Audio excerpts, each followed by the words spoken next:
thing as you talk about, which is you say awareness is key. We've heard you say awareness is key. Is this the awareness that you're talking about? Awareness is being aware of who you are, what you are. What we normally are aware of is our name, our personality, what we are in the society. Very, very small things only during waking state. What we are in the waking state is what we are aware of normally. You know, we are so-and-so. I'm Mohanji. People recognize me as Mohanji. And all the things which I do in the world, this is what people recognize me with. But am I that? That's only one aspect or two aspects or three aspects of me. I have many other aspects. Likewise, each person has multiple dimensions. All people, all of us, we have huge variety of dimensions. We are never one thing or one person. But people recognize us with what we are predominantly expressing.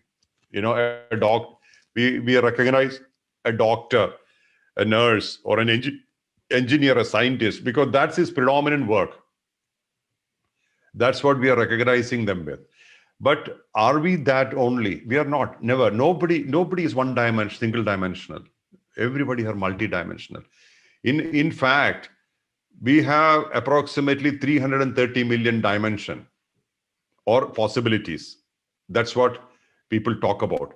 Many, many dimensions, huge dimensional. I mean, we have potential of dimension.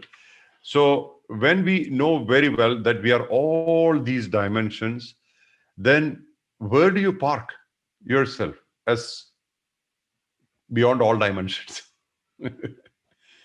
You know, I'm beyond all dimensions. Only then I can be all dimensions, right? That's the awareness that we should carry. First point is that we are not pinning our awareness on a personality which we are projecting. Second, we are not pinning on our name or a form or what we do in the society for a living or what we are in the society, whatever you are. See, for example, if somebody says Mayank is an actor, that's one part of your whole dimension. You are a person, first of all. You are an expression in another way. And then comes numerous other things. So when we are aware that, hey, this is all role play, I'm playing various roles, but the roles are temporary, actor is permanent, and I'm doing all these things because I have that experience of playing them, so that I know I'm not any of this. So that when you take a step backwards and become a witness to whatever you're doing, freedom starts there. Then you have better levels of perfection because you are experiencing it 100%. You're playing a role, you're slipping into the role and becoming the role. And you are really being that at that time because you don't care about what you're otherwise. And that's how we become completely everything. We have all those possibilities within us. So you can live many lives within one life. So this is exactly what we are aware of. We are aware that we are unlimited, and what we actually are, that's exactly where we are parking our mind. When we know that we are multidimensional or beyond all dimensions, we start experiencing grand freedom, great freedom. And then you start realizing, oh my God, I have been foolish to just put me as one small mind or a mind's projection and suffered. Why we are suffering is because we are not seeing the larger picture. We are seeing the smaller picture. In other words, we are wearing the shirt which we were wearing at the age 10. We have not understood that we are much larger than this shirt. But somehow that shirt was comfortable at that time, so we decided it will be comfortable at all times.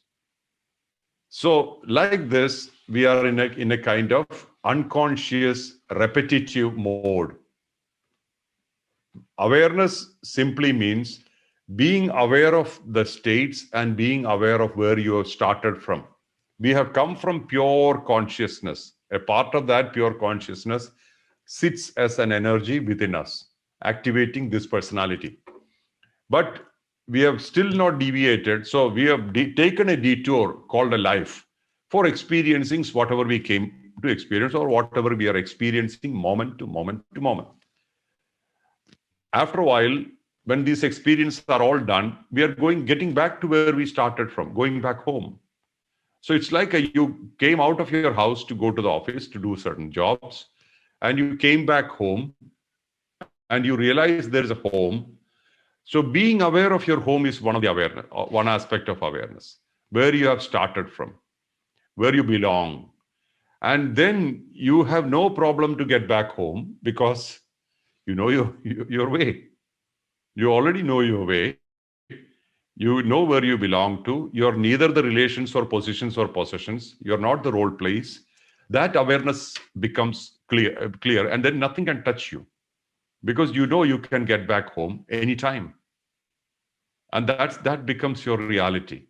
So we are constantly in this mode where we are believing that we are the limited being instead of the unlimited possibility.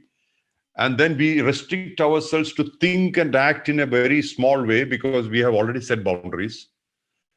Within boundaries, we already have a boundary of birth and death. Now, within that, we have set many boundaries like concepts, theories, do's and don'ts, many things, and say, oh, a master should behave like this. We put the frame to the master. Master is not living within any frames at all. He took a long time to destroy all frames to be free. And disciples put a frame to the master and creates a handicapped master. Somebody who cannot move. And then say, master is not doing what we want. He's not good because he's not fitting into the frame. This is how society works. That's why we scandalize people or crucify people, because they don't live as per what you want. That's why Socrates said, instead of drinking poison every day, a little bit from the society together one time. So, because society doesn't understand a master. Society cannot understand freedom. Society believes freedom means being able to move, eat what you like to eat, sleep where you like to sleep. This is what they call freedom. That's part of the pattern. Freedom really means you need nothing from earth. That's when you actually start experiencing freedom. Everything coming is good. Everything not coming also is good. Everything happening in life is good. Not happening is also good. So that means we are unbound. That state of being unbound is freedom. And then our only purpose of existence becomes adding value to society, doing something good for the society where society elevates itself. So this is the awareness. It's a rather a broad subject, but this is a subject for contemplation. Awareness, you have to think all the time. What is awareness? So that we start designing dimensions of it, and everything is true. Nothing, you can't say that only this is true and another thing is not true. It's all true because we are multidimensional anyway.